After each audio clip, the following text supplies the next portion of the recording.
Open up to public comment. I do have one card, someone that we all know, Cindy Spray. State Committee Woman. State Committee Woman, Manatee County, but you're not here as that. Address her properly. But we do know you as that. Cindy Spray, Manatee County citizen and author, by the way. Cindy, pull your mic down. Okay, You're I'm short. sorry. Thank you. All right. I am very involved with the school board. I don't know if you can put the projector up. I don't know if it's there, but I'm going to show some papers here. It's there. We're talking about teacher pay, right? This is for the teachers. Here's one of the documents where it was paid to building lease payments, $147,000. Here's another one, building payments, lease payments, $316,000. I could go on and on and on. So we're talking about teacher pay here, aren't we? This is for the teachers. I'm saying it's not being filtered down to the teacher. Here's another one where they were given over almost $2 million. Of that, 800 and some thousand was paid for a mortgage. I have tons of this stuff up here. I go through this because I am on the Citizens Financial Oversight Committee.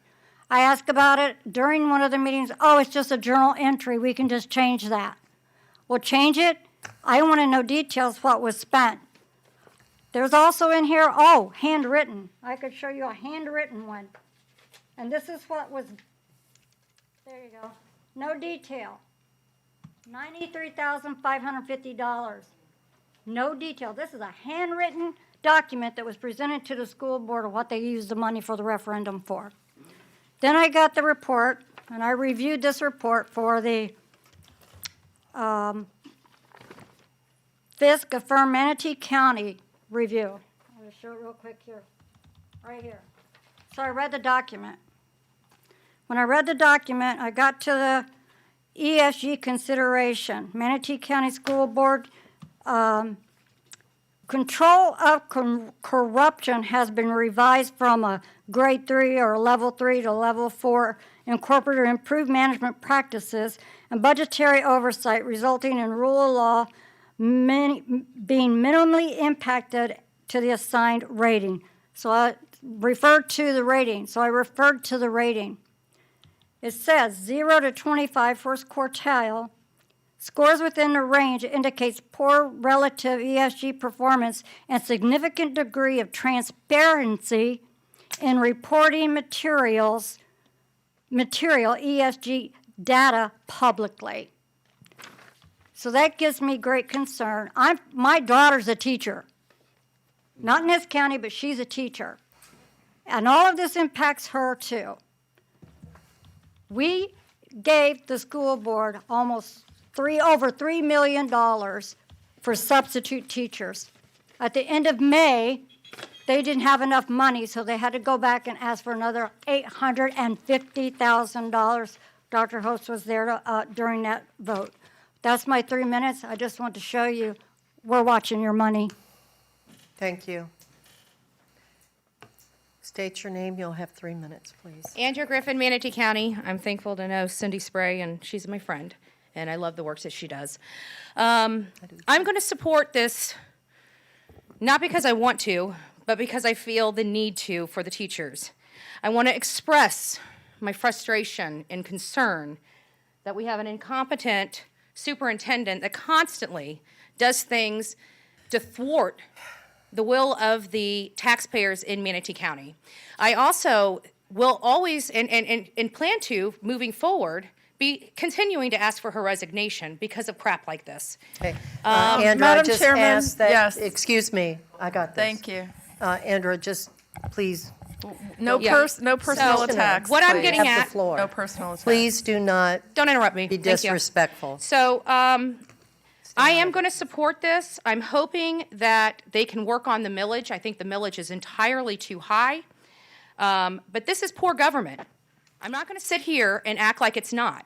I'm not going to sit here and be silent because my shirt says, silence is an answer too, right? So I'm not going to sit here and accept this. What I will tell the school board is by doing this, now there's no guarantee that this is even going to be approved, right? We got to vote for it. And I'm going to bring awareness to this vote to try to stop that. But I think it's very disgusting from our school board that you would jeopardize our teachers' pay so you can keep putting this tax in and suppressing our voters. That's what this is all about. That's why we do these special elections. It's for voter suppression. Because you want money, you can't get it normally, so you do these tyrannical things. You do government overreach, things like that. So moving forward from this point, any more special elections, any more 1 mil, any more voter suppression, I don't care if the teacher's salaries are attached. I don't care if I bankrupt a teacher. I will no longer support it moving forward. You guys do it the right way or don't do it at all. Thank you very much. Anyone else, come forward, state your name, you'll have 3 minutes. Please keep it respectful. I will. Thank you very much, Madam Chair. Glen Gibellina for the record. So I'm going to read, I sent you all this. I'm going to read it into the record. Dear Commissioners, it's my understanding that Cynthia Saunders stated to this board, no taxpayer funds are used to finance the special elections. It appeared that to this taxpayer that funds were coming from a group of folks who believe in the cost of the special elections. And in fact, it did not. It came from one fund source, Extended Day Enrichment Program, whatever that is. The statement was misleading to the board and the public, in my humble opinion. It also appears by this that the BOC was paid, and then the BOC paid the supervisors of elections. I've written Mike Bennett on this, and by the way, I was waiting weeks for this public records, but when I called Mike up yesterday, guess what? The school board had it in my e-box that afternoon. Imagine that. I know the board's made up its mind on the 2024 election cycle. It will get defeated in 2024, if not the special election, as I believe will be. When it's defeated this year, refer back to you, and you could have had it waited 1 year to save the $400,000, regardless of where the mystery funds come from. It's just my opinion. So I want to bring up a scenario that what happens if it fails? So do they come back and go to the 2022 cycle? Do they roll that on there? Are there any safeguards in this resolution that says, stop, you failed this year, you got to wait till 2024? So now they're going to be on the hook for 3 years? I don't see this anywhere in this resolution. So let's assume it's going to fail. What's the school board going to do then? Are they going to be forced to go to the 2024 presidential election where it should be, where the majority voters come out, or is it going to roll over to the primary? I've heard nothing about that scenario because you think, oh, it's going to pass. I got a different tune on that.